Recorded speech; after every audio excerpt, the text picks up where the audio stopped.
Doa ini adalah doa yang sangat kuat memberikan isyarat betapa kita sangat membutuhkan keselamatan dari Allah Subhanahu wa Ta'ala. Bapak Ibu sekalian, Allah Subhanahu wa Ta'ala, kita sepakat dan semua orang pasti sepakat bahwa kita semua sangat membutuhkan dan mencari keselamatan dalam kehidupan. Itu satu hal yang tidak bisa dipungkiri. Siapapun dia, pasti semuanya mencari selamat. Pasti semuanya tidak ingin terjadi bencana, musibah, kesulitan, keburukan yang menimpa dirinya, keluarganya, atau bahkan di masyarakat dan negara. Semuanya mencari keselamatan. Nah, hadis ini sebenarnya memberikan kita beberapa hal, beberapa pelajaran terkait dengan keselamatan. Yang pertama adalah bahwa salah satu syarat atau sebab yang paling besar untuk mendatangkan keselamatan bagi kita adalah zikir dan doa kepada Allah Subhanahu wa Ta'ala. Ini memang bahasa yang dapat dengan mudah dipahami oleh orang-orang yang beriman. Itu pun kadang-kadang membutuhkan keimanan yang lebih baik. Kadang-kadang kita lupa bahwa zikir dan doa ini adalah salah satu faktor yang sangat prinsip dan mendasar bagi kita untuk mendapatkan keselamatan. Sebab yang syar'i. Sebab kadang-kadang Bapak Ibu sekalian, Allah Subhanahu wa Ta'ala sering tanpa sadar akibat orang sangat butuh keselamatan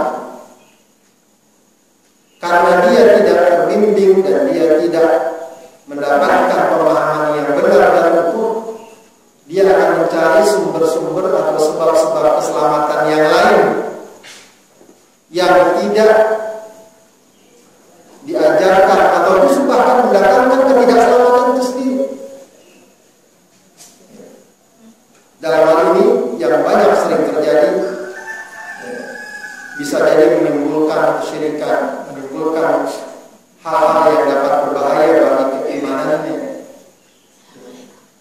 Ada yang ingin selamat, kemudian dia menyimpan jimat, dia datang ke dukun, dia melakukan hal-hal yang berbahaya justru bagi keimanannya. Padahal Islam telah memberikan dan mengajarkan kita bagaimana kita mendapatkan keselamatan. Salah satunya adalah jangan lupa untuk selalu berzikir kepada Allah Subhanahu wa Ta'ala. Maka setiap hari selalu kita upayakan bentengi diri kita dengan zikir-zikir ini, ya, dengan zikir-zikir ini, dan banyak zikir-zikir yang lain tentu saja yang kursi. Jangan pernah kita lupa untuk membacanya paling tidak sampai sholat fardu, menjelang tidur, pagi atau sore. Surat-surat yang disebut dengan al-mu'awwidzat yang dapat memberikan perlindungan, al-ikhlas, al-falaq, an-nas, dan juga setiap sholat juga menjelang tidur. Kemudian surat Allah, 2 ayat terakhir surat Al-Baqarah, amana rasulullah bima unzila ilaihi min rabbih wal mu'minun, dan seterusnya. Yang kata Rasulullah, siapa yang membaca 2 ayat terakhir surat Al-Baqarah, kafatahu, maka keduanya akan memberikan perlindungan baginya. Belum zikir-zikir yang juga kita dianjurkan untuk kita baca, bismillahirrahmanirrahim, hasbi syai'un fil ardi wa la fis samai wa huwas sami'ul alim, a'udzu bikalimatillahi tammati min syarri ma khalaq. Lengkap sesungguhnya dalam Islam ini telah memberikan kita dengan zikir-zikir yang insya Allah kalau kita baca secara rutin setiap hari akan memberikan keselamatan bagi kita. Ini dengan sendirinya akan menjadi peluang, akan menjadi penutup atau penghalang terbukanya peluang orang mencari keselamatan dengan jalan-jalan, dengan cara-cara yang tidak dibenarkan. Sebab itu akan terjadi karena orang butuh selamat, apalagi di saat sangat mendesak, di saat-saat orang sangat butuh. Maka boleh jadi ketika ada tawaran-tawaran yang dia dapati dan dia sangat butuh, maka langsung dia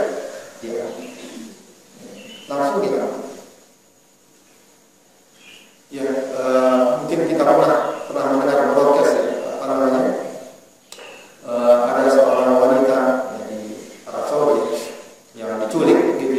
disimpan di bagasi mobil.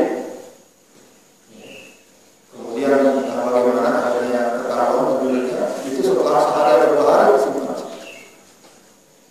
Dan ketika dibuka masih sehat, masih segar. Ketika ditanya apa rahasianya, ya, saya setiap hari selalu membaca zikir pagi dan sore. Dan ketika itu dia selalu membaca zikir itu saja. Dan Allah Subhanahu wa Ta'ala memberikan keselamatan. Setidaknya ini adalah ikhtiar, bagian dari usaha kita untuk mencari sebab keselamatan. Mencari sebab keselamatan. Setidaknya ini pun sudah merupakan bagian dari ibadah. Ketika orang biasakan diri untuk berzikir pada Allah Subhanahu wa Ta'ala, itu sudah merupakan bagian dari ibadah yang pastinya tidak akan sia-sia di dunia ataupun apalagi di akhirat.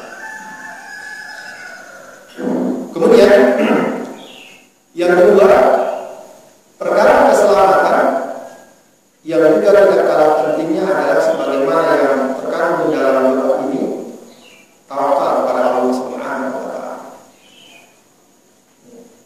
Dengan jelas kita ingatkan oleh Rasulullah SAW untuk menyatakan ketawakan kita kepada Allah. Bismillahirrahmanirrahim.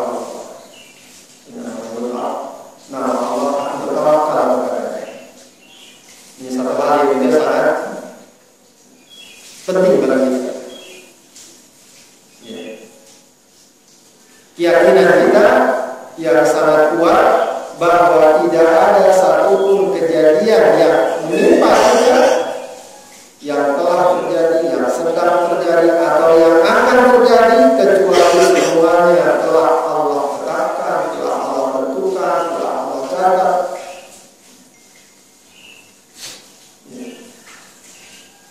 Dalam satu hadis yang sangat kita kenal barangkali, kalau tidak salah dari Al-Nawawi, ma'asabara lam yakun ibtilah wa ma'akhta'a lam yakun yusibah. Rasulullah sallallahu alaihi wasallam, sesuatu yang memang sudah ditetapkan menimpamu tidak akan meleset. Sesuatu yang sudah ditetapkan meleset darimu tidak akan menimpa. Nah, keyakinan seperti ini tidak mungkin melahirkan satu sikap kecuali kita tawakal dan pasrah kepada Allah Subhanahu wa Ta'ala. Tawakal dan pasrah kepada Allah Subhanahu wa Ta'ala. Akan tetapi, tentu saja pemahaman tawakal di sini juga memang harus utuh dan lengkap. Para ulama mengatakan min arkanut tawakkul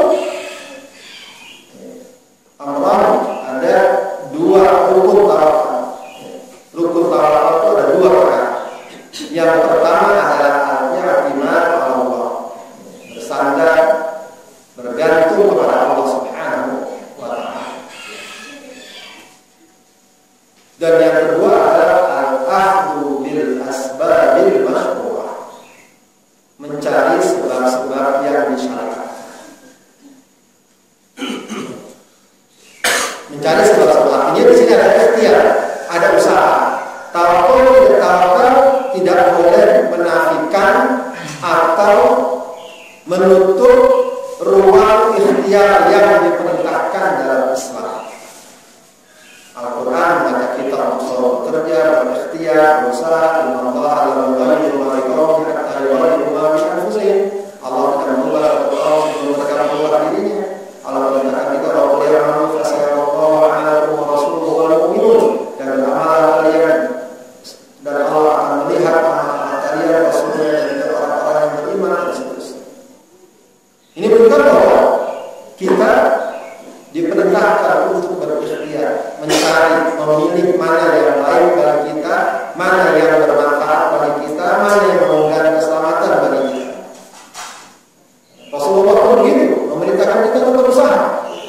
Rasulullah adalah orang yang paling tawakal, orang yang paling pasrah kepada Allah, tapi orang yang juga tidak berkurang usaha dan ikhtiarnya. Kita lihat misalnya dalam sirah nabawiyah, dalam sejarah Rasulullah SAW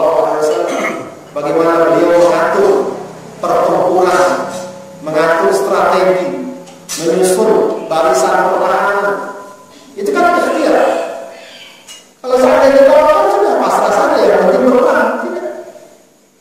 Bahkan Rasulullah pakai baju besi. Rasulullah pakai baju besi. Enggak kemudian dia Rasul kemudian pasang badannya dengan harapan membantu. Dia pakai baju besi. Begitu. Pakai baju besi. Itu ikhtiar. Ketika itulah kita mungkin akan paham sekali bagaimana Rasulullah SAW mengatur hijrah sampai dia bersembunyi. Itu kan ikhtiar. Al-akhdhu bil asbab. Al-akhdhu bil asbab. Kalau sakit, kata Rasulullah berobatlah. Kalau sakit berobat. Sementara kita tahu dan yakin Allah yang akan menyembuhkan. Tapi kata Rasulullah cuma diingatkan boleh ada tapi jangan berobat dengan sesuatu yang haram. Ada seorang sahabat datang ke masjid bawa ontanya. Lalu dia bertanya, Rasulullah, a'akiluha wa tawakkal aw la a'akiluha? Ya Rasulullah, apakah saya ikat onta ini lalu saya tawakal atau saya tidak ikat? Kata Rasulullah, a'akiluha wa tawakkal. Ikat dulu baru tawakal. Sekarang motor diganti dulu, gembok dulu, baru tawakal. Jadi ikhtiar itu harus dalam tawakal. Tapi landasan atau sandaran terakhir adalah kepada Allah Subhanahu wa Ta'ala. Cuma memang seperti tadi, jangan sekali-kali mencari sebab-sebab yang tidak disyariatkan. Sebab kadang-kadang ada orang mengatakan percaya sama Allah ini cuma sebab saja. Ternyata sebabnya bukanlah sesuatu yang disyariatkan. Sebab yang disyariatkan itu ada dua. Yang pertama adalah yang memang secara sebab dan akibat, secara ilmiah, berdasarkan eksperimen dan pengalaman, dia memberikan sebab. Orang makan yang menjadi sebabnya, atau menjadi sebab sehat, stamina kuat, itu sebab. Jelas sebabnya. Kayak kita naik motor pakai helm agar selamat, itu sebab. Sebabnya jelas dan kita bisa melihat. Tapi orang pakai cincin batu akik biar dagangannya laris, itu susah dicari. Dicari sebabnya. Dari mana? Bukannya nggak boleh batu akik. Ada begitu. Saya tahu batu akik. Batu akik silakan saja, tapi dengan keyakinan dengan batu tersebut dia jadi mujur, dia jadi sukses, itu yang menjadi. Kadang-kadang dikatakan ini bukan karena ini sebab saja. Ya sebab apa? Landasannya. Secara logika tidak ada hubungan yang jelas. Secara syariat tidak ada dalil-dalil atau nas-nas yang mengajarkan kepada para kita. Kalau zikir tadi ada dalilnya. Mungkin secara logika kita sulit mencari hubungannya.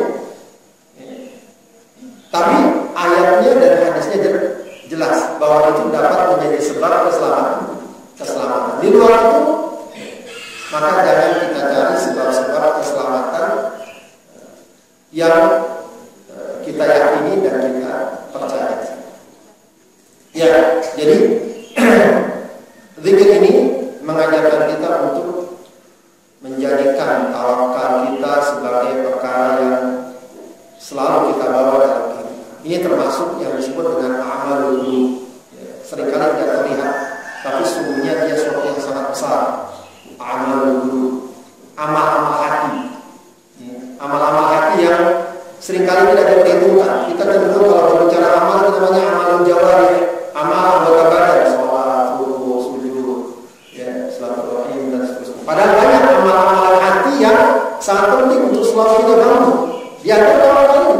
Ketika kita hadirkan kepasrahan kita kepada Allah, penerimaan kita kepada Allah Subhanahu wa Ta'ala, itu amal qulub, amal hati. Amal qulub seperti cinta kepada Allah, ridha, syukur, itu amal qulub. Niat yang saleh, begitu. Niat yang saleh. Memberi maaf. Bahkan dalam beberapa riwayat, amal qulub ini memberikan kedudukan seseorang yang sangat tinggi. Kita perlu dengar riwayat bagaimana seorang Rasulullah pernah mengatakan dalam satu hadis akan datang kepada kalian seorang dari penghuni surga. Datanglah orang tua. Ternyata ya bukanlah sahabat besar, gitu. Bukanlah seorang yang dikenal selama ini sebagai tokoh, orang biasa, masyarakat biasa. Datang dalam keadaan muka tampak dari bekas bulunya, datang biasa. Besok begitu lagi akan datang pada kita seorang min ahli jannah dari penghuni surga. Dia lagi yang datang. Sampai kemudian ada seorang sahabat, kalau salah Abdullah bin Amr bin As, merasa penasaran maka dia datang ke rumahnya, ya dengan berbagai alasan dia ingin bermalam di rumahnya untuk mengetahui apa rahasia ada orang ketiga, apa rahasia sehingga orang ini dikatakan Rasulullah sebagai ahli surga. Semalam 2 malam akhirnya dia kesimpulan tidak ada sesuatu istimewa. Tidak ada sesuatu yang istimewa. Maka akhirnya dia penasaran bertanya, kamu disampaikan dikatakan Rasulullah seperti ini. Ya, dia katakan tidak istimewa tadi bukan berarti seperti kita ya. Tidak istimewa dan maksudnya di kalangan sahabat yang namanya sholat malam, yang namanya sholat jamaah, itu biasa, gitu, sesuatu yang biasa. Kata dia, tidak ada yang aku lakukan yang istimewa kecuali setiap mau tidur aku lepaskan segala permasalahan, permusuhan, kemarahanku kepada saudara-saudara. Lepas semuanya dimaafkan. Kata sahabat tadi, ini yang kau bisa dan kami tidak bisa. Itu amal dulu. Bayangkan siang-siang kita marah-marah, kesel-kesel entah sama istri, entah sama tetangga, malamnya kita maafin nggak biasanya? Bisa-bisa kita ngigol atau kita bawa mimpi. Itu amal dulu. Termasuk masalah tawakal ini juga. Kita mungkin dengar hadis 70.000 dari umatku ya ada perlu darjat dan juga biasa. Akan ada 70.000 dari umatku yang masuk surga tanpa hisab. Salah seorang sahabat yang pintar langsung bertanya, itu siapa? Ukasha. Ya Rasulullah, doain saya biar saya termasuk bagian dari mereka. Kata Rasulullah, anta minhum, engkau termasuk mereka. Yang satu lagi, karena Ukasha dapat kayak gitu, minta juga ya Allah, saya juga. Ente udah keduluan Ukasha, ketinggalan. Siapa mereka? Mereka dikatakan alladzina la yarquna wa la yastarquna wa 'ala rabbihim yatawakkalun. Intinya terakhir ini, mereka yang tidak minta diruqyah itu adalah masalah yang sering dibicarakan. Intinya adalah akhirnya orang yang bertawakal kepada Tuhan.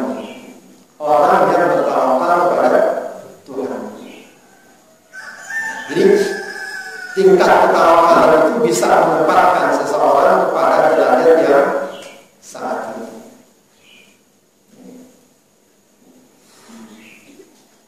Baik. Kemudian, Ibu sekalian, Allah Subhanahu wa taala dalam hadis ini juga ada isyarat yang sangat bagus untuk kita pahami. Bagaimana konsep keselamatan yang Rasulullah ajarkan kepada kita tidak hanya mencakup perkara-perkara fisik, materi atau duniawi. Tapi konsep keselamatan yang Allah yang Rasulullah ajarkan dan ajarkan kepada kita adalah keselamatan yang juga mencakup perkara-perkara akhirat, perkara-perkara agama dan keyakinan kita. Ini juga harus kita masukkan sebagai keselamatan yang kita kejar dan kita cari dalam kehidupan. Bahkan lebih dari itu, keselamatan agama. Makanya dikatakan tadi, Allahumma inni a'udzubika an adilla aw udalla an azilla aw uzalla. Ya Allah, aku berdoa padamu dari ketersesatan atau disesatkan, ketergelinciran atau digelincirkan. Ya.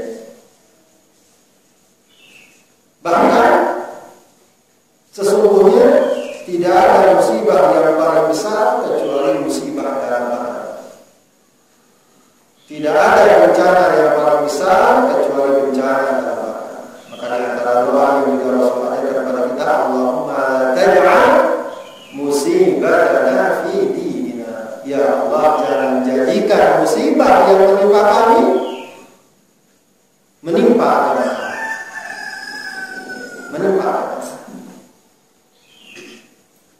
Sebab kalau musibah yang sifatnya materi duniawi jelas benar, ya, kita juga tentu tidak menginginkan itu terjadi. Tapi kalau itu terjadi, itu paling di dunia saja, atau paling sesaat saja. Bahkan tidak sedikit musibah-musibah dunia menjadi sebab orang mendapatkan kemuliaan. Bukan hanya kemuliaan yang sifatnya ukhrawi atau akhirat, bahkan juga menjadi dunia. Banyak orang yang karena musibah dia justru mendapatkan kesuksesan dalam hidup. Kan mungkin sering kita dengar kisah-kisah orang-orang sukses. Ternyata di balik itu ada musibah-musibah yang pernah mereka alami. Minimal sekali, kalau memang itu adalah musibah, maka itu sifatnya sementara di dunia. Dan tidak menjadi ukuran seseorang terkena musibah atau tidak kedudukannya di hadapan Allah Subhanahu wa taala. Orang tidak ditanya oleh Allah Subhanahu wa taala, kenapa waktu di dunia kamu sakit? Kenapa waktu di dunia kamu usahanya bagus? Tidak. Kenapa ada gempa di daerahmu? Itu tidak. Tapi yang ditanya justru adalah musibah dalam hati. Kenapa kamu tidak sholat? Kenapa kamu durhaka sama orang tua? Kenapa kamu tidak ngurusin keluarga? Itu musibah dalam agama. Dan ini sekali lagi yang harus kita jadikan sebagai pemahaman bahwa musibah yang tidak kalah besarnya atau bahkan lebih besar kalau dia terjadi dalam urusan agama kita. Cuma memang yang sering terjadi adalah kita merasa musibah itu kalau dia menimpa dunia kita dan tidak terlalu menghiraukan apabila musibah itu menimpa agama. Ya, seorang ustaz dulu saya pernah dengar, dia memberikan ilustrasi yang sederhana. Ada ibu-ibu atau bapak-bapak dari bapak-bapak. Cuma biasanya yang emosi ibu-ibu pulang dari suatu tempat di perjalanan, ya mungkin karena ini itu dia perkirakan mungkin sampai rumah sebelum maghrib masih bisa sholat asar, ntar aja deh sholat asarnya di rumah gitu kan, atau sholat zuhur. Ternyata entah sebab kenapa molor sampai di rumah waktu maghrib, sholat asar ketinggalan. Pas mau sampai rumah, diperiksa kantongnya atau cincinnya hilang, kalungnya hilang, mungkin dicopet orang. Kira-kira dilaporkan kepada suaminya atau istrinya dompet atau kalungnya hilang atau sholat asar yang hilang. Yang dilaporkan hilang itu sholat asarnya atau cincinnya. Ya itu barangkali gambaran. Ya. Gimana kita bisa melihat musibah? Musibah agama atau musibah dunia? Musibah agama atau musibah dunia? Maka diingatkan di sini bahwa jangan sampai kita tersesat, jangan sampai kita tergelincir, sebab itu juga adalah musibah. Itu pertanda bahwa kita tidak selamat dalam kehidupan kita. Walaupun mungkin secara materi kita untung, secara materi kita berhasil dan lain sebagainya. Maka kalau kita lihat sekarang saudara-saudara kita, ya, di negeri kita bahkan banyak yang juga terkena musibah, bencana, apalagi di luar negeri sekarang, di beberapa negeri Islam yang sedang mengalami nestapa di Palestina, di Suriah dan lain sebagainya. Kita melihat itu musibah, betul musibah, yang barangkali bahkan tidak terkira apabila itu kita alami, berat sekali. Tapi yakinilah kalau seandainya mereka tetap teguh dalam agama mereka yakin dan menjaga syariat Allah Subhanahu wa taala, boleh jadi dan sangat mungkin kedudukan mereka di hadapan Allah Subhanahu wa taala jauh lebih tinggi dari kita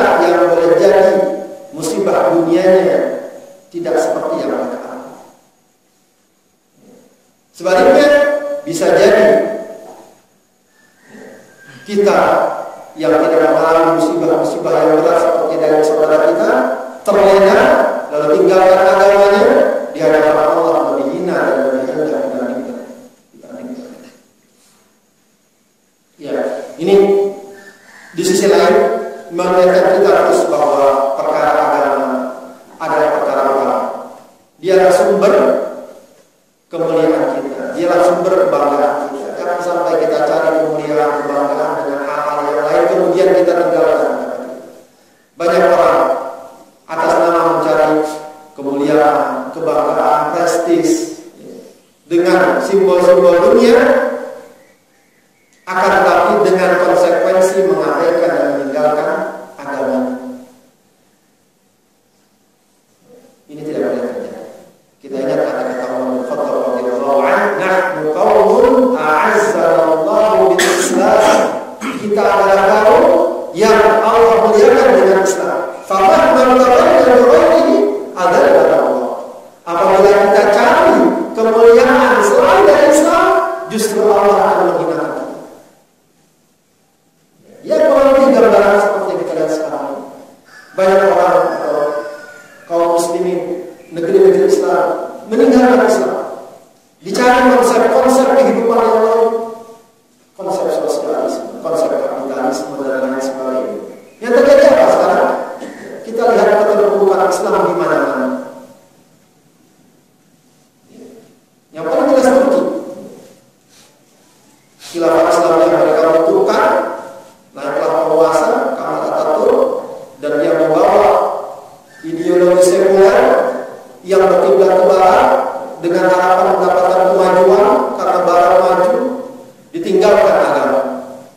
Bukan hanya ditinggalkan, dimusuhi simbol-simbol, bahkan sempat diupayakan azan dengan bahasa Turki, pakaian-pakaian yang memiliki simbol agama diganti, bahasanya pun juga bahasa Arab dimusuhi. Tapi apa? Tidak banyak. Malah berbelakang. Justru ketika pemerintah sekarang berubah, meskipun kita melihat masih ada hal yang memang harus diperbaiki, tapi ada juga kembali kepada Islam. Ya. Yang tadinya jilbab dilarang sekarang berubah bahasa Arab.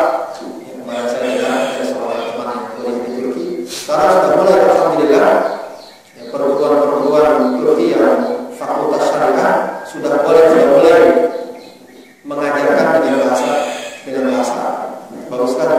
Jadi ada juga peluang itu mungkin untuk belajar ilmu syariah itu. Begitu. Ya, ketika justru kembali kepada Islam, ya, ada kemajuan-kemajuan yang signifikan yang bisa kita. Ya, tapi ketika Islam ditinggalkan, bahkan cenderung dimusuhi, yang ada adalah keterpurukan. Yang ada adalah keterpurukan. Mereka ingin mencari keselamatan dan kemewahan dunia dengan mengorbankan Islam. Itu adalah musibah yang paling besar. Bahkan seandainya pun didapati kemajuan dunia, tapi agama diabaikan, tetap saja itu musibah. Tetap saja itu musibah. Mungkin Eropa sekarang maju, mungkin Jepang maju, tapi agama dan bagi kita adalah musibah.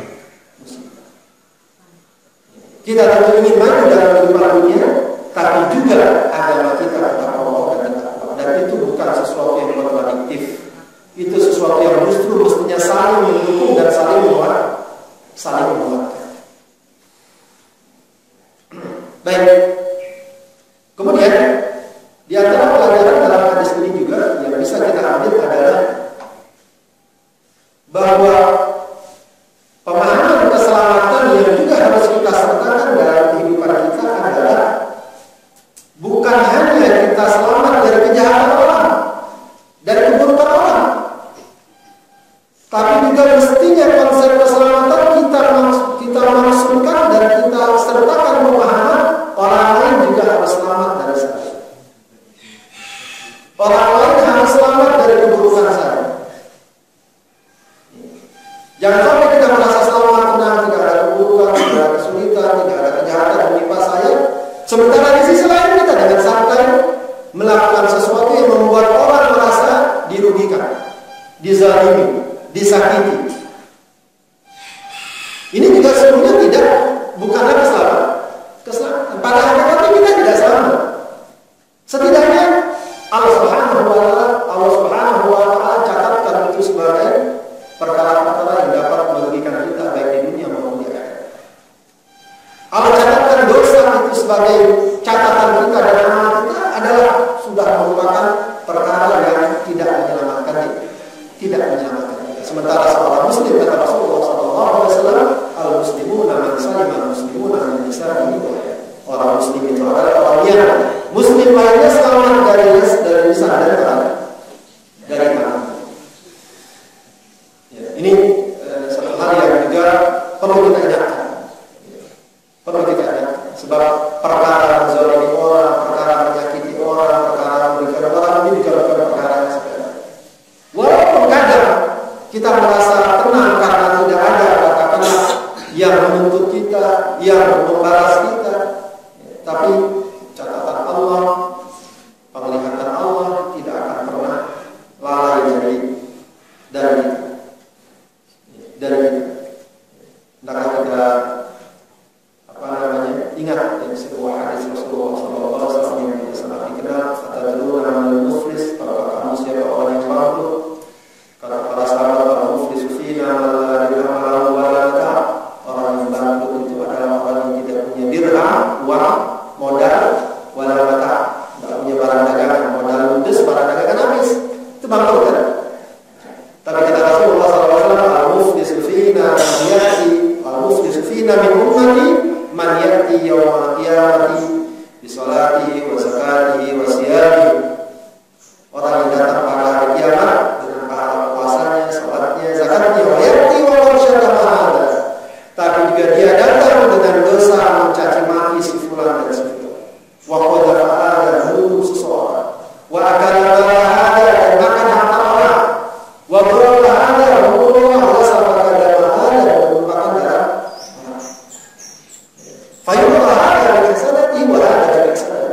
akibatnya apa? Kebaikan-kebaikan yang dia bawa tadi diserahkan kepada orang-orang yang dia sakiti, dia rugikan dan dia zalimi.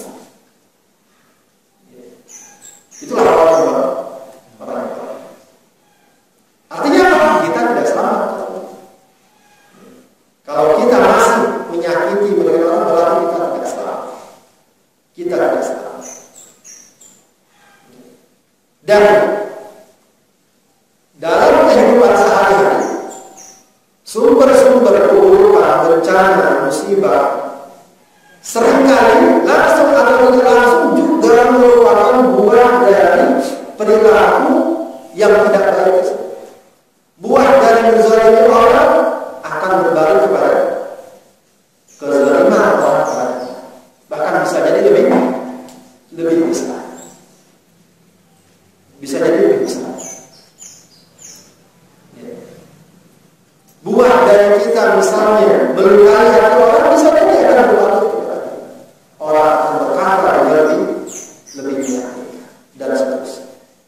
Maka tadi kita baca ayat ini, wala subul ladina yad'una min dunillah fa yasubbullaha adwan bil walidain. Itu salah satu gambaran. Jangan kalian mencaci maki, mencela yang disembah selain Allah. Jadi jangan kita caci maki sembah orang Tuhan yang dianggap Tuhan selain Allah. Kenapa? Bukan yang mereka anggap itu baru. Tapi kalau kebalikannya fayasubullah adwan bil walidain. Dampaknya adalah mereka akan mencaci maki Allah tanpa ilmu. Kita mungkin dengan ilmu, mereka tanpa. Maka dalam hadis riwayat Bukhari juga Rasulullah katakan inna min akbaril kabair ya adalah Rasulullah ayyal'ana ar-rajulu walidayhi. Seseorang melaknat kedua orang tuanya. Sahabat bingung. Ya Rasulullah, kaifa yasubbu ar-rajulu walidayhi? Bagaimana seorang mencaci maki kedua orang tuanya? Maka Rasul katakan dia mencaci maki kedua orang tua yang orang lain, maka orang tersebut akan mencaci maki bapak dan ibunya. Itu logika yang Rasul bangun. Sebenarnya bukan masalah ini saja, akan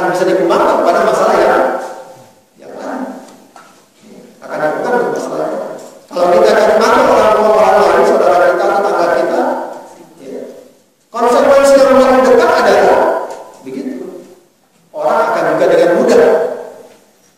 Orang akan dengan mudah mencaci maki orang tua. Dasar anak itu biasanya kan sekarang ada bapak-bapak ya. Jadi harus kita masukkan, kita sertakan konsep bahwa tidak boleh ada orang yang tidak selamat oleh kita. Karena itu artinya kita tidak selamat. Karena itu artinya kita tidak selamat. Yang lebih mengerikan juga sebenarnya adalah kalau tadi masih mungkin kita misalnya mendapatkan kezaliman karena kita berbuat zalim, sebenarnya itu masih bisa menjadi warning bagi kita, oh ternyata saya tidak boleh begini, bisa introspeksi diri. Yang justru mengerikan adalah orang yang kita sakiti, dia tidak bisa memperlihatkan kemarahan dan kekesalannya selain doa kepada Allah Subhanahu. Itu yang lebih mengerikan. Sebab kalau berdoa mustajab, doa orang yang dizalimi itu mustajab. Ada orang-orang yang tidak bisa, hatta walaupun pun dia tidak bisa. Protes malah tidak bisa. Dia hanya bisa mohon pada Allah Subhanahu wa Ta'ala. Rasulullah katakan, takutlah kamu doa orang yang dizalimi. Fa inna laysa bainahu wa baina Allahi hijab. Karena tidak ada batas antara dia dan Allah Subhanahu wa Ta'ala. Ini yang kadang-kadang kita harus hati-hati. Kalau kadang-kadang itu kalau sini nggak tahu ya, di rumah saya itu memang pas di pinggir jalan. Itu kalau lagi enak-enak dengar suara motor dengan knalpot yang masya Allah itu suaranya. Itu kadang-kadang ya ngelus dada juga. Bisa dibayangkan kalau orang sakit gigi dengar suara knalpot besar kayak gitu. Ya. Itu paling baratnya di bahasa kita kan disuruh pasukan. Ya. Disuruh pasukan. Dan itu terjadi. Saya juga pernah dengar cerita seperti itu. Ya lagi-lagi seru ini kalau saya pernah orang yang dia waktu masih muda dia suka usil. Jadi dia tidak ada obat. Waktu masih muda dia suka usil. Usilnya kenapa? Malam-malam dia 2 malam, 1 malam dia telepon. Siapa aja? Sekenanya. Sekedar itu nggak ada orang. Dia ngomong, pokoknya usil aja. Nah itu beberapa kali ketika dia dapati ada orang tua dan sebagainya yang dia sudah tidur segala macam. Ketika tahu diusilin, orang tua itu cuma bisa semoga kamu gak berkah hidupnya, gak selamat hidupnya, dan selesai. Beberapa kali dan dia cuek. Dan ternyata setelah perjalanan waktu dia dapat hidupnya betul-betul sengsara. Banyak perkara-perkara yang tidak logis terjadi pada dia. Dia mengalami berbagai macam kegagalan dalam usahanya, dalam rumah tangga dan sebagainya. Ya, jadi ini satu hal yang betul-betul harus juga menjadi bahan perhatian kita. Bahwa keselamatan kita juga terletak pada bagaimana agar orang selamat dari berbagai keburukan kita. Kemudian Bapak sekalian Allah Subhanahu wa Ta'ala, pelajaran dari sini juga yang cukup menarik. Rasulullah katakan, Allahumma inni a'udzubika adilla aw dhalla. Ya Allah, aku berdoa padamu dari ketersesatan dan kesesatan. An-alima aw dhalla, dari aku berbuat zalim dan dizalimi. Jadi di sini ada semacam kesadaran bagaimana kita juga dituntut agar jangan sampai gampang jadi korban kezaliman, gampang jadi korban kesesatan. Karena yang namanya pihak-pihak yang akan menzalimi kita, menyesatkan kita, mengganggu kita itu pasti ada. Kita jangan, ya boleh sih berharap, tapi jangan kita berpikiran enaknya memang gak ada orang jahat, enaknya gak ada orang bejat, enaknya gak ada yang mengganggu kita. Itu tidak mungkin. Sebab itu juga bagian dari sunnah Allah. Allah memuji kita. Allah Subhanahu wa Ta'ala memuji kita sejak zaman Nabi Adam alaihissalam diciptakan. Sudah ada ujian dari Allah Subhanahu wa Ta'ala. Sudah ada orang-orang makhluk yang memang Allah Subhanahu wa Ta'ala ciptakan untuk mengganggu kita, menggoda kita dan seterusnya. Minal jin dari manusia, dari kalangan jin atau manusia. Yang paling penting bagi kita adalah bagaimana kita menciptakan imunitas diri kita, menguatkan diri kita, agar jangan sampai terkena jebakan, godaan, atau hal-hal yang dapat merugikan kita dan membahayakan kita. Ini yang harus kita wujudkan. Jadi saya tidak mau berbuat zalim, tapi juga saya tidak mau berzalim. Sebab kadang-kadang lain juga kita juga mungkin bisa jadi terjadi seperti itu. Kita nggak mau membunuh orang, tapi sadar atau tidak sadar kita memberikan peluang orang menuduh kita. Orang menzalimi kita. Harus ada upaya agar kita tidak mudah dizalimi, tidak mudah disesatkan. Ada beberapa Umar bin Khattab radhiyallahu anhu yang terkenal, lastu bil khibbi wal khibbu yakhda'u. Aku bukan penipu, tapi tidak boleh kalau menurut ada penipu yang menipu. Ini kalau bahasa kita, jangan main-main para penipu, jangan main-main untuk berusaha menipu saya. Ini juga salah satu hal yang harus kita wujudkan untuk mendapatkan keselamatan. Jangan mudah ditipu, jangan mudah ditipu. Apalagi sekarang, dan bukan hanya sekarang pun ya, termasuk di antara langkah-langkah setan yang masuk ke dalam Al-Quran. Di antaranya disebut apa? Tazyinul a'mal, menghias amal-amal yang buruk seakan-akan baik. Itu bukan hanya sekarang. Zukhrufal qaul, yang menghias perkataan-perkataan, dihias kata-kata yang indah padahal dalamnya kesesatan. Bahkan Nabi Adam saja dikatakan begitu, digoda oleh iblis. Ketika Allah Subhanahu wa taala uskun anta wa zawjuka al-jannah wa kula haitsu syi'tum wa la taqrabu hadhihi syajarah, dan jangan kamu dekati pohon. Dipersilakan makan apa saja dalam surga, hanya satu pohon yang tidak boleh dimakan. Datang iblis. Dia tidak mengatakan lawan saja, tentang saja. Jangan diragukan begitu Allah, bilang begitu. Apa yang disebutkan? Mana'akuma rabbuhuma an hadhihi syajarah illa an takuna malakaini aw takuna minal khalidin. Tuhanmu tidak melarang kamu makan pohon ini kecuali karena agar kamu jangan jadi malaikat dan agar kamu jangan kekal di surga. Segitu aja. Jadi seakan-akan memberikan, ini loh maksudnya kamu dilarang. Begitu aja, nggak bilang, lawan saja tidak. Dan itu kemudian mengundang, bisa jadi mengundang pikiran. Pemahamannya adalah kalau saya makan, saya jadi malaikat dan saya kekal di surga. Kan enak, bagus kan? Bagus. Tapi di balik itu dia menambah larangan Allah Subhanahu wa taala. Dan terjadilah apa yang terjadi. Dimakanlah buah tersebut, ya, pohon tersebut. Dan kemudian akhirnya Adam dan Hawa diusir ke dalam surga. Cuma bedanya dengan iblis, Adam dan Hawa setelah melakukan dosa dan kemaksiatan, dia beristighfar kepada Allah. Iblis terus dengan kemaksiatannya dan kesesatan. Jadi begitu. Ya.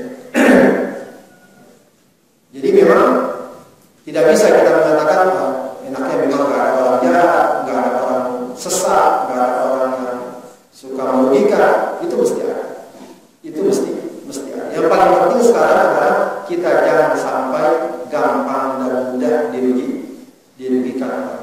Dalam hal ini tentu saja harus ditumbuhkan adalah kesadaran dalam berbagai hal, terutama dalam agama kita sekarang.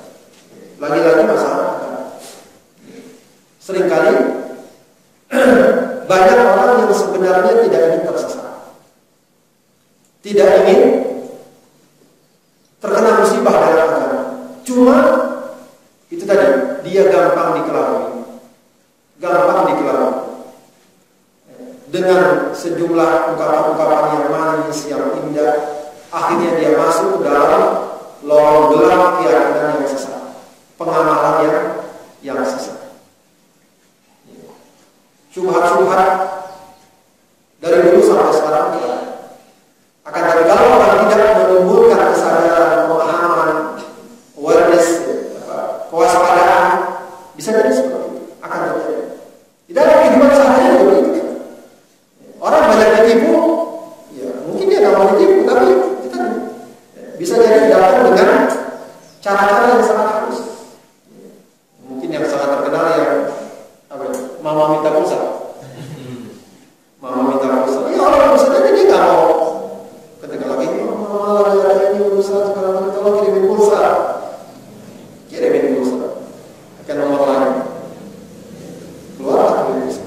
Kadang-kadang ada di akhir Anda untuk dapat hadiah 100 juta sebagai ini kirimkan dulu pajaknya sekian persen begitu. Ya kalau kita benar-benar waspada, langsung. Wah, bagus sekali. Kesempatan 100 juta. Udah gak apa-apa kepada diri kita sebagai pajaknya atau apa. Begitu. Dan itu akan terjadi berulang-ulang. Dari dulu sampai sekarang. Modus-modus itu sebenarnya juga pengulangan-pengulangan saja. Nah, kalau kita sadar, kalau kita waspada, insya Allah kita akan cepat merespon atau cepat mengambil antisipasi. Tapi kalau kita lengah, kita lalai, kita akan membatal. Kita akan membatal. Tadi juga dalam masalah bab keyakinan ada sering seperti itu. Siapa yang tidak tertarik dengan konsep mencintai ahlul bait, dan itu adalah ajaran Islam. Tapi di balik itu nanti kalau tidak waspada akan digiring kepada keyakinan-keyakinan yang sangat jauh dari ajaran Islam. Atas nama mencintai ahlul bait digiring menjadi mengkafirkan, membenci para sahabat, istri Rasulullah. Belum lagi dengan keyakinan dan konsep yang lain sebagaimana yang digunakan dalam ajaran Syiah. Begitu. Atau juga konsep-konsep sekarang liberal. Semua agama sama. Kita harus toleran. Dan lain sebagainya. Apa dulu isunya? Semua agama Allah yang ciptakan. Semuanya ingin berbuat baik. Ya, begitu. Kadang-kadang ada juga dengan manipulasi dan pemelintiran. Apa yang dulu yang pernah diungkapkan oleh salah seorang liberal itu, walaupun ja'alna minkum syir'atan wa minhaja. Dan semuanya telah kami jadikan bagi mereka syariat-syariat dan pedoman-pedoman. Dengan ayat itu mereka ingin memahami bahwa agama-agama yang ada itu memang sudah Allah ciptakan masing-masing.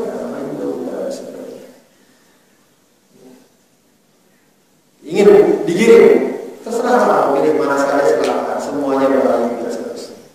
Padahal ayat tersebut maksudnya adalah walaupun ja'alna minkum syir'atan wa minhaja adalah bahwa di dalam agama Islam, di dalam risalah para nabi itu ada syariat-syariat yang masing-masing memiliki kekhususannya. Ada syariat-syariat yang masing-masing memiliki kekhususannya yang berbeda satu sama lain. Tidak dalam semua, ada beberapa. Ya, Nabi Ibrahim ada syariat Nabi Ibrahim, Nabi Musa ada syariat. Tapi keyakinannya sama. Semuanya mengajak untuk beribadah kepada Allah dan tidak boleh bersekutu menyekutukan. Sama keyakinan. Semua nabi akan Islam. Maka Ibrahim Yahudi boleh Nasrani. Jelas apa kata Ibrahim bukan Yahudi, bukan Nasrani. Walakin kana hanifan musliman wa kana minal musyrikin. Nabi Isa sebenarnya bukan agama Kristen, bukan agama Islam. Dalam keyakinan kita. Hanya saja mungkin syariatnya memang ada yang berbeda beberapa hal. Sehingga kan sekarang ditanya, apa itu Islam? Islam adalah semua ajaran dan syariat yang dibawa oleh Rasulullah SAW. Sudah. Kalau ada orang yang mengaku saya ikut syariat Nabi Isa, bukan Islam. Karena sekarang yang berlaku adalah syariat Rasulullah SAW. Bahkan Nabi Isa diriwayatkan kalau dia turun nanti, sebagaimana diriwayatkan dalam banyak hadis, dia akan menjadi pengikut umat Rasulullah SAW. Maka dalam dia sholat bermakmum kepada imam Mahdi. Dia bermakmum. Dia tidak boleh sholat cincin. Tidak. Syariat Rasulullah. Kalau pada masanya kaum muslimin pada masa Nabi Isa alaihissalam adalah orang-orang yang mengikuti syariat Nabi Isa. Pada masanya betul. Karena sekarang ini inna dina adalah orang Islam. Begitu. Agama yang dikenal Allah adalah. Jadi kayak gini banyak syubhat-syubhat seperti ini banyak. Dan sebenarnya sekali lagi bantahan-bantahan para ulama sejak dulu sudah ada. Cuma kadang-kadang kita itu tadi butuh untuk selalu dekat pada ulama, pada orang-orang yang mengerti agama dan jalan ulama yang benar, itu semua sudah tersedia. Dan yang ada hanyalah pengulangan, syukur-syukur menurut mereka ada orang-orang yang lemah kemudian gampang disesatkan. Nah, itulah Bapak Ibu sekalian beberapa poin atau pelajaran yang bisa kita ambil dari zikir dan doa ini. Mudah-mudahan Allah Subhanahu wa taala berikan kita keselamatan di dunia maupun di akhirat, dan juga kita anak kita, saudara kita, dan juga kaum muslimin seluruhnya. Itu barangkali di sana ya. Mohon maaf kalau kurang benar. Dulu saya silakan. Assalamualaikum warahmatullahi wabarakatuh. Silakan Bapak dan Ibu sekalian, karena yang mau ditanyakan ada waktu 15 menit untuk bertanya sampai kurang lebih pukul 6 lewat sedikit. Silakan Pak Ibu. Berarti hukum karma itu adanya begitu saja. Orang awam kan nyebutnya hukum karma, di mana kita berbuat kesalahan maka nanti kita akan mendapatkan kesalahan itu juga dari orang kepada kita itu. Ya, hukum karma itu atau kalau yang ada di mana? Keyakinannya begitu ya. Tidak definitif sih. Tidak definitif. Artinya kalau kita berbuat ini balasnya akan ini, tidak. Tapi secara umum saja. Secara umum saja bisa jadi memang ada juga kenyataan orang berbuat kejahatan dia selamat-selamat aja secara dunia. Ada juga. Begitu. Tapi artinya tidak kita mutlakkan. Tidak dimutlakkan hukum karma. Dalam arti orang yang begini pasti akan begini, tidak. Tapi peluang dari kejahatan seseorang bahwa dia akan mendapatkan kerugian di dunia itu memang ada dan cukup besar. Ada dan cukup besar. Ada sesuatu yang sangat logis sekali. Sesuatu yang sangat logis sekali. Dan itu tidak menafikan. Boleh jadi ada orang yang berbuat jahat dan lain sebagainya, begitu ya. Kemudian dia di dunia sama-sama saja secara fisik, secara materi biasa-biasa saja, tidak ada masalah. Itu mungkin ada juga. Jadi tidak mutlak sih. Jadi kalau dikatakan ada hukum karma, dia tidak mutlak sih. Bisa terjadi juga. Hanya saja memang kejahatan-kejahatan keburukan itu secara logis biasanya memang menjadi peluang atau sebab keburukan yang akan menimpa diri.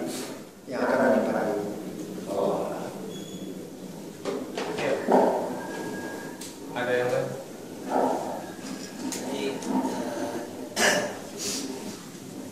catatan sahabat Kasih tadi kan ada berikutnya ada yang nanya udah dibilang nggak jauh dia. Ini saya belum hitung ya, kira-kira kenapa langsung gitu-gitu. Ya itu kan juga ya nggak ada penafsiran jelas. Hanya saja para ulama memberikan kira-kira gitu ya. Kira-kira kenapa Pak Rasulullah ketika ada sahabat yang lain doain saya juga ya Rasulullah, kamu dibilang sabar Bapak Ukasha, kamu udah keduluan Ukasha. Jadi bahkan ini di masyarakat Arab itu jadi masalah, jadi perumpamaan, jadi kalimat perumpamaan. Jadi kalau kita misalnya ketinggalan karena sudah keduluan orang lain, itu dibilangnya sabar Ukasha. Mau melamar anak orang udah dilamar duluan, jadi dibilangnya apa? Sabar Ukasha, dibilangnya begitu. Kan ketinggalan Ukasha ya. Jadi masalah perumpamaan.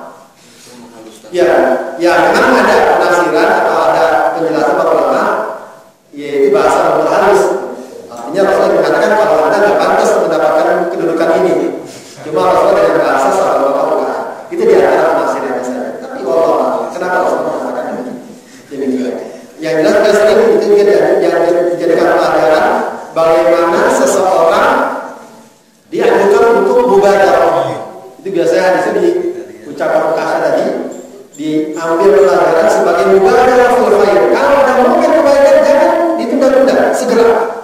Begitu ya. Lihat Ukasha, ketika ada mungkin itu langsung, ya Rasulullah doain saya. Langsung didoain. Engkau akan masuk. Itu artinya mubadarah. Inisiatif segera manfaatkan momen. Jangan ketinggalan orang. Jangan ketinggalan orang. Wallahu a'lam. Untuk nggak disuruh ngaca. Hah? Nggak disuruh ngaca. Ente ngaca. Itu bukan bahasa Rasulullah ya. Silakan Bapak Ibu, ada lagi? Masih ada 10 menit kurang lebih. Baik, biar semangat saya bawa buku. Ini bukunya dari Rian Mansur. Saya kirim buku.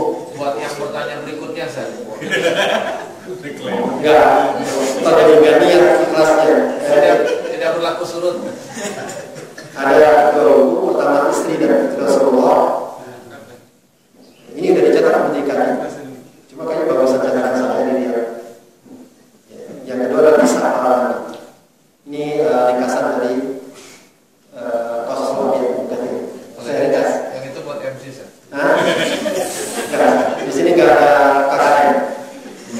Ini asli di sini. Objektif. Kisah para nabi ini alhamdulillah dikasih pengantar oleh Dr. Salim ketika beliau menjadi dubes di sana. Saya mau kasih siapa ya? Padahal ini Ustaz. Belajar berikutnya. Jangan main tentang Ustaz. Maaf, saya mau kasih ibu yang paling tua usianya di sini. Oh. Ya, Paling tua mana? Ayo ngaku silakan. silakan. Gak apa-apa kan ya, saya paling tua. Diketahuan. Ada yang mau siapa? Ada yang mau ini siapa namanya? Jabari. Ambil kasih. Yang mana Bu kira-kira? Siapa yang paling? Sebut Biar kasih cucunya. Kasih anaknya enggak? Kasih yang paling muda aja, Ustaz.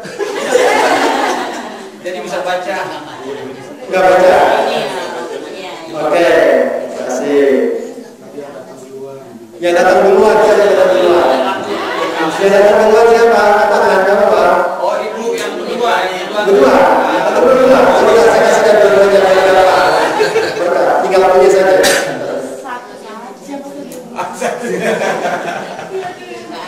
Satu lagi. Kan tadi apa?